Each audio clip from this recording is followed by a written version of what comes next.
3 दिवस मस्त विरारमध्ये एन्जॉय केला आणि चौथ्या दिवशी निघालो आम्ही जव्हारमध्ये येण्यासाठी। पालघरमध्ये आलो आणि एस.टी. स्टँडला ही सोय केलेली आहे। पालघर बस स्टॉपला खूप सुंदर अशी एकदम थंड पाण्याची सोय केलेली आहे।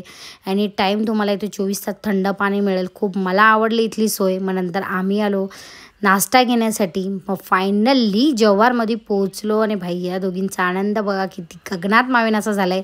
सासूबाईंना त्यांची आवडती मच्छी दिली आणि मी त्यांच्यासाठी विरारवरून आणली होती साडी। मग काही इथे कविता त्यांनी डायरेक्ट त्यांच्या अंगावर टाकली आणि पोरींची पण घाई चालू होती, त्यांना पण कपडे वगैरे आणले होते। मग त्यांना पण खूप आनंद झाला।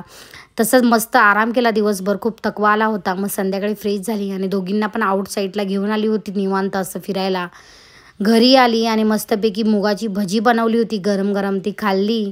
आणि तसंच मस्त अर्नाळ्यावरून आणलेली स्पेशली मच्छी कोलंबी फ्राय मस्त मसाला बनवला होता आणि हे पापलेट फ्राय केले होते मस्त।